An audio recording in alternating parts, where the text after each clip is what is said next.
I do want to give a brief apology at the beginning of this video. I'm still learning a bit about camera technique and sound, so this is not going to be my best presentation that I have, but I wanted to make sure to get some content out this week. So again, I do apologize, and I promise it will improve. Thank you. For today's project, we are working on a newly acquired 2000 Chevy S10. This particular model is a 4-cylinder automatic 2-wheel drive. Got us just a little runabout, potentially a quick flip. We'll see how the project goes. Today we are working on a project that I have already started on, changing the rear shocks. Shocks are going to come in several different styles. This particular one has an eye bolt and a flange style. That's going to go by a couple different names, but that's always served me well. As we take a look under the vehicle, the eyelet is going to be down low and the flange is going to be up high. Where this one runs into issues is where the flange is, especially in pickup trucks. As you get rust coming up, there's going to be a little speed nut that you can't really see here that tends to break when you put pressure on them. So when you have those flanges down low, you have plenty of room to cut out and drill out. Up top, not so much. Sometimes you can get lucky enough where you can pull the whole bed off. Gives you a lot more room, but the rust is bad enough where that's not going to make it any easier. Taking a look at this side, again, I'm already in process. One of those bolts did come out, the other one did break as well. The tools of the trade for today are going to be a set of Milwaukee locking jaw pliers, commonly known as Vice Grip, but Vice Grip is a brand name. We're going to have a 3/8 extension, a 13mm deep well socket, a 1/2-inch drive to 3/8 drive adapter, and my trusty Ryobi 1/2-inch electric impact.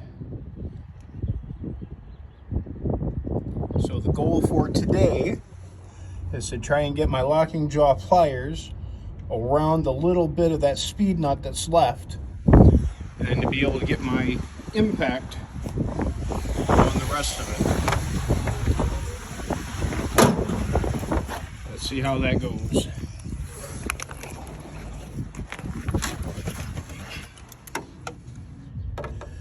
So there's the bolt I'm trying to take off.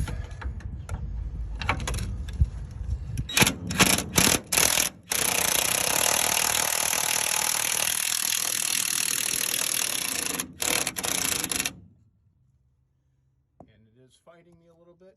My jaws came undone. Let me readjust and we'll try this again. So my second attempt did work. Here's the bolt that came out. Prior attempts I tried cutting off and that did not work the way that I wanted it to do. But taking a look at the pliers, that's going to be the nub that's left. The nice thing about this particular style, it does give you just enough of a tail to be able to grab onto. On the other end of this that's broken is just a little U-clip that locks into the frame that's supposed to hold it. But again, that's pretty thin metal and it does not take much rust to make that not usable for that aspect. Okay, so I was able to get that last bolt off of the passenger side shock with a little bit of help from my friend Reciprocating Saw, aka Sawzall. Now the way that pin is supposed to look is like that, and that thin little piece of metal is the only thing that locks that bolt in place to keep it from spinning. So again, as that tab breaks, then it's all kinds of fun trying to get those apart. So now that I have the one shock apart,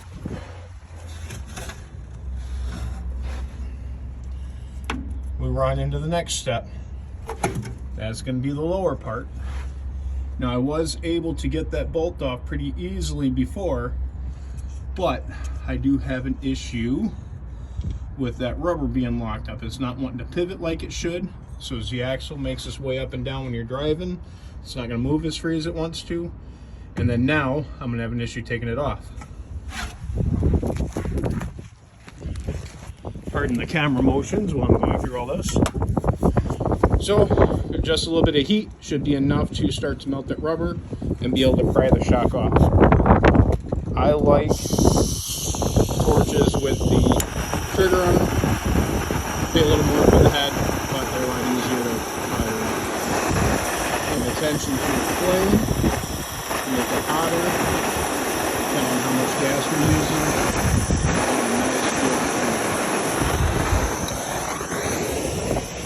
Make sure you know you do not have any sources of ignition nearby, like a fuel leak or anything else flammable, because you don't want your project to go up in smoke while you're working on it.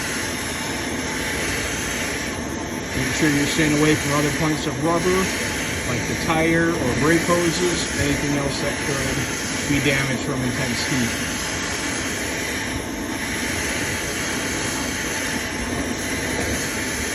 Now, in a true shop environment, you've got a whole different array of tools and a lot more maneuverability. But when you're doing it on your own in a home garage, sometimes you got to make do with what you have.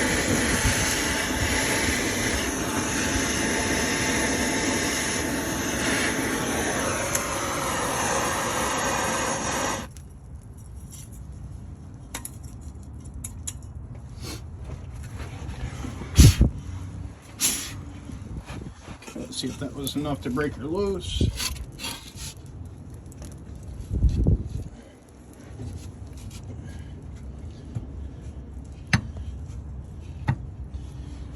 All right, I'm gonna need 2 hands for this part. I will be back. All right, so I'm rapidly losing my daylight, but for tonight, I did get the shock off. A little bit of heat, a little bit of pry bar, a little bit of heat, a little bit of pry bar, a small fire, and we get it apart. Main reason why we're placing the shock today, your spring is going to control how fast your vehicle is going to settle, and then the shock is going to control how you rebound.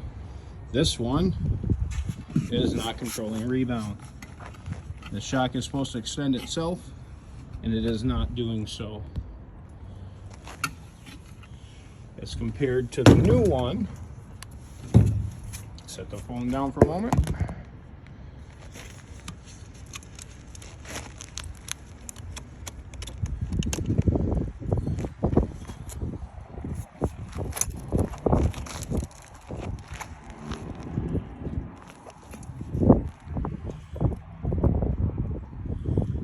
And this is a bad example because I got a set of cheap shocks.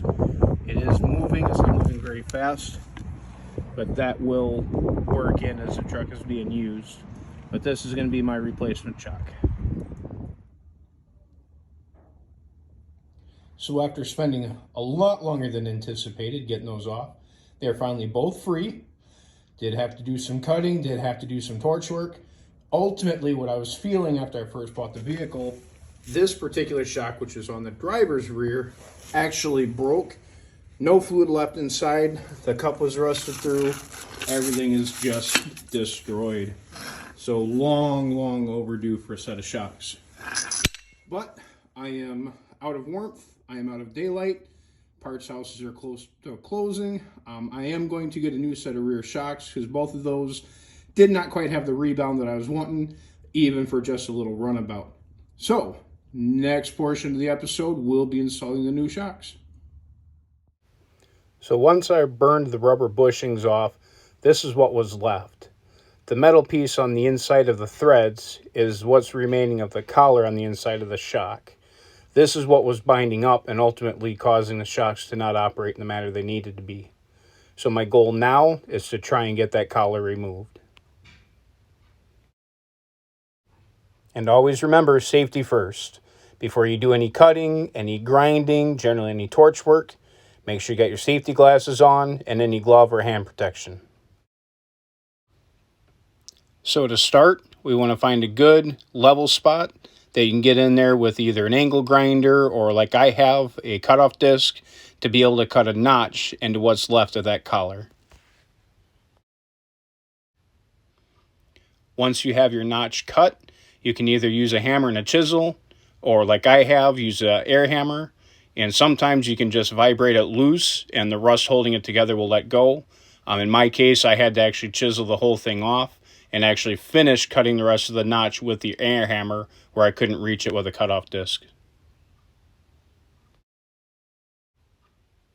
And once I got here, I was able to use a flathead screwdriver and a pair of pliers to finish getting the rest of that collar off of the mounting shaft.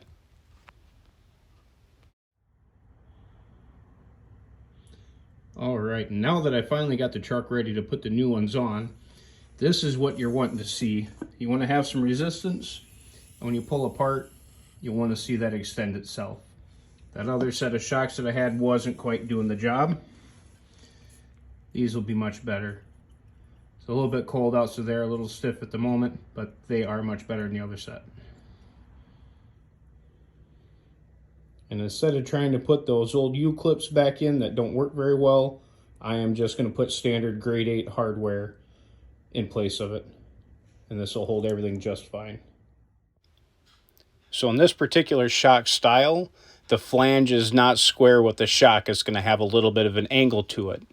And you want to make sure that you match that angle to the angle of your chassis, because you can put it in backwards and cause the shock to bind on itself. It's a little tough to see in this shot, but this is angled correctly with the chassis. This little piece of plastic comes in handy. It keeps the shock collapsed in shipping, make sure it doesn't have any damage, but it also holds it together while you're installing it. Once you get half the shock installed, you can clip that. The shock will extend and it'll make it a little bit easier to line up the other side, so you don't have to worry about holding it compressed while you're fitting it into place. And here's the completed assembly with all the new hardware. Again, it took a lot longer than I was expecting for just a basic set of shocks, but all that's left is to do it all over again on the other side.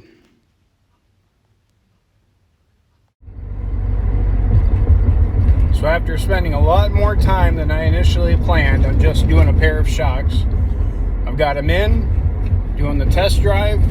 Everything's running pretty decent as far as what I fixed. Still got some bumps and rattles, still got some more projects to do. Next big one's going to be brakes. But for the job that I wanted to get done, it got done. So I appreciate you guys tuning in. Take a look for the next one. I may not be able to keep this going on weekly. I will definitely get out what I can when I can. But I do have another big possible release coming soon. And I'll let you guys know. Thanks a lot for watching.